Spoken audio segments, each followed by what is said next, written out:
વલ્લભાધીશ કી જય. મોતીના કમળની રીત જોઈશું. સૌપ્રથમ તો એક દોરામાં 2 સોય પરોવી છે, દોરાને ડબલ રાખ્યો છે. હવે શું કરવાનું છે? સૌથી પહેલાં ગ્રીન કલરનું એક મોતી સોયમાં પરોવો. હવે કમળ આકારનું જે વ્હાઈટ મોતી છે એને આ રીતે પરોવવાનું છે.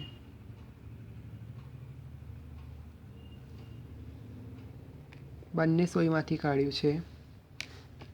હવે બંને છેડા આ રીતે કરી અને ઇક્વલ કરી દો. થોડું ડિફિકલ્ટ છે પણ હવે બંને છેડાને અલગ કરી દેવાના આ રીતે. આ સોય અલગ, આ સોય અલગ. હવે સૌ પ્રથમ નીચે એક વ્હાઈટ મોતી લેવાનું. કમળમાં નીચેનો ભાગ તો વ્હાઈટ હોય, ઉપરથી ગુલાબી થતો જાય, એટલે પછી નીચે વ્હાઈટ મોતી લીધું એક અને ઉપર 4 ગુલાબી મોતી લેવાના. 4 ગુલાબી મોતી લીધા. હવે શું કરવાનું છે કે આને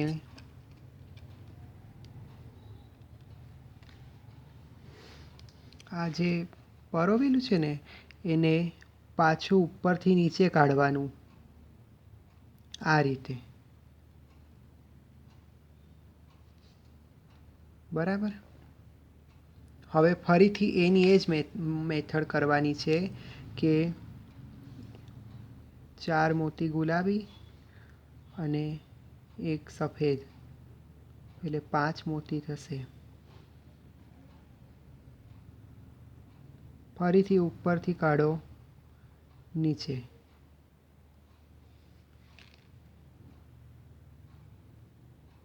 આમ ફિટ કરવાનું એટલે કડક રહે ને, નહીં તો પછી બધું ઢીલું થઈ જાય. ફરીથી એવી રીતે 4 વખત કરવાનું છે આ સોયમાંથી. એ કેમ એ પણ કહી દઉં, કેમ કે મોતીની સાઈઝ મોટી છે એટલે એની આજુબાજુ આખું આ મોતીનું રાઉન્ડ થવું જ જોઈએ. મોતી જો નાના હોય ને કમળના તો તમે ઓછા રાઉન્ડ કરો, એની ચારે તરફ આવી જવું જોઈએ.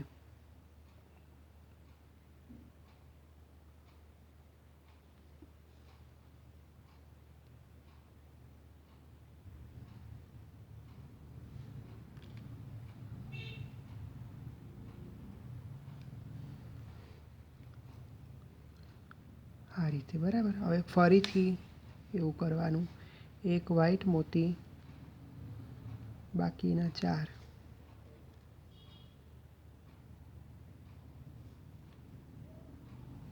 વાર તો લાગશે એક એક કમળ સિદ્ધ કરતા, તોય તાપ રાખવાનો, પ્રભુ પૂર્ણ કરાવશે.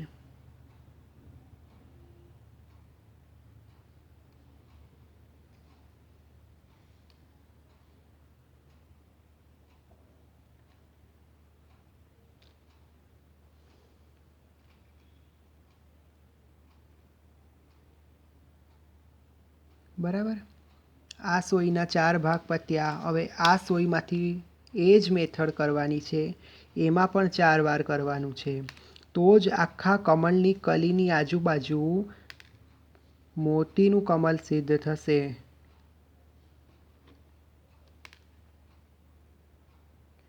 નાનું હોય ને કમળ તો 3 આ બાજુ, 3 આ બાજુ કરવાનું.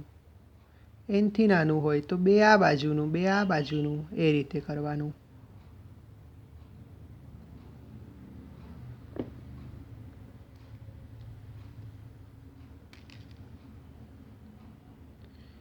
એક.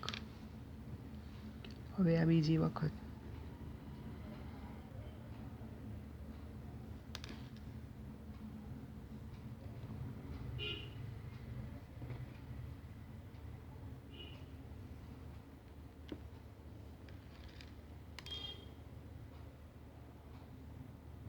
ફરીથી આમ કરવાનું.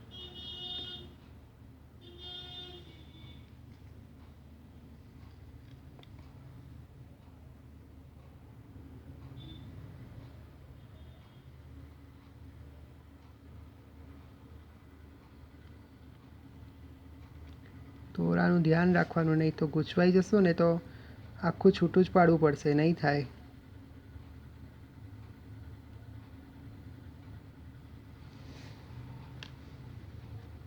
ફરીથી એ જ રીતે.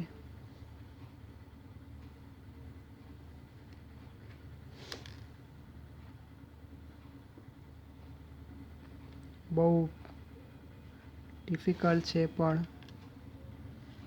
કરશો ને તો આવડી જ જશે.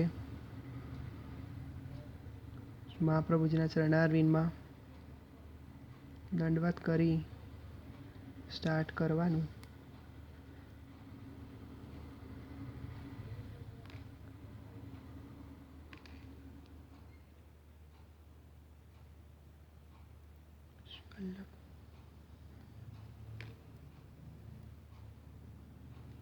દેખો,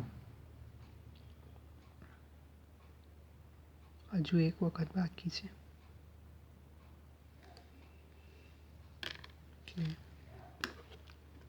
ફરી એક વ્હાઈટ મોતી.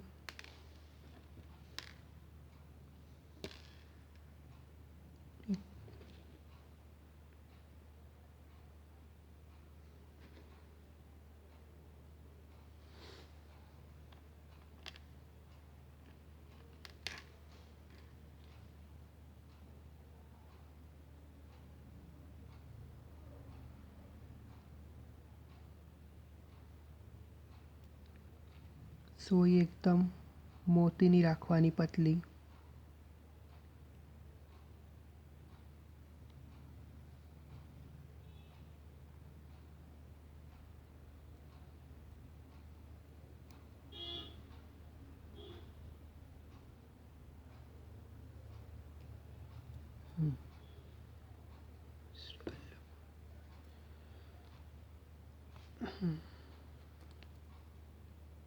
બરાબર.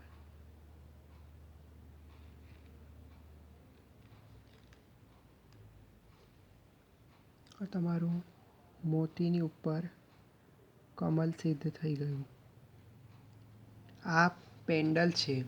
હવે આગળની રીત હું બીજી ક્લિપમાં કરું છું. શ્રી વલ્લભાધીશ કી જય.